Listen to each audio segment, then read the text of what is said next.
وراح الامام احمد بن حنبل قال للراجل الخباز: لقد جرني الله اليك جرا. تعالوا نعرف ايه اصل الحكايه وليه الامام احمد بن حنبل قال كده للراجل الخباز. صلوا على النبي ويلا بينا. السلام عليكم ورحمه الله وبركاته، ازيكم عاملين ايه؟ واهلا بيكم في فيديو جديد. النهارده حكايه من حكايه ومعلومه. قبل ما نبدا الحكايه ما تنسوش تفعلوا زر الجرس لو اول مره تشوفوا القناه، واللايك، وتشرفوني بالكومنت، ويلا بينا. كان الامام احمد بن حنبل رايح في رحله الى مدينه معينه، وما كانش ليه وجهه معينه يروح ليها، بس كان المفروض هيخطب فيهم تاني يوم، يعني رايح النهارده وتاني يوم هيخطب في المسجد. فطلب من الحارس او المسؤول عن المسجد ان هو يدخله المسجد وينام فيه لغايه الصبح علشان هو هيخطب الخطبه بكره. فمع الاسف الراجل الحارس المسجد رفض، قال له انا ما اقدرش اخليك تبات هنا. وفضل يمشي على وجهته لغايه لما لقى مخبز في اقصى المدينه. فلما لقى المخبز استأذن صاحب المخبز، طبعا كانت كل الناس قفلت، فاستأذنه قال له: هل لي من مبيت هنا؟ فقال له: طبعا.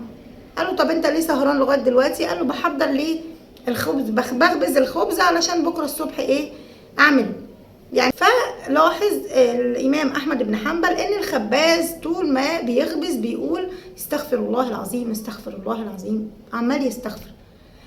فالامام احمد بن حنبل قال له: او بك شيء؟ يعني انت بتستغفر ليه؟ يعني بتستغفر كده؟ قال له: ايوه، الاستغفار مش لازم يكون في ضائقه او في حاجه، الاستغفار ده بيكسر الرزق وكمان بيخلي الدعاء مستجاب. قال له: فعلا دعاء مستجاب؟ قال له: دعائي بقى مستجاب. انا مفيش حاجه بدعي بيها الا وربنا بيستجيب ليها، الا حاجه واحده لسه ربنا ما استجابهاش، مع اني عماله استغفر ليل ونهار وبستغفر على قد ما اقدر. قال له: يا ترى ايه؟ قال له: نفسي اشوف الامام احمد بن حنبل. الامام استغرب جدا وقال له: ياه، لقد جرني الله اليك جرا. فالخباز بيقول له: يعني ايه؟ قال له: انا الامام احمد بن حنبل وجيت النهارده علشان خاطر بكره هخطب فيكم، والحارس بتاع المسجد مرضيش يخليني ابات، وجيت وفضلت ماشي ماشي ماشي لغايه لما لقيتك واستاذنتك عشان ابات عندك. الغرض من الحكايه دي ايه؟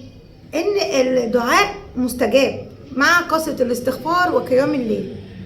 مفيش حاجه بندعي بيها ربنا مش بيستجيب ليها، ولا ربنا مش شايفها ولا سامعها. ربنا شايف وسامع ومطلع. لو اخر عليك حاجه بيأخرها لخير ليك انت. فدايما نقول: اللهم اختار لي ولا تخيرني، عشان ربنا يختار لك الاصلح والاصلح. كبني ادم ساعات بنصيب وساعات بنخطأ، فخلي ربنا هو اللي يختار لنا دايما.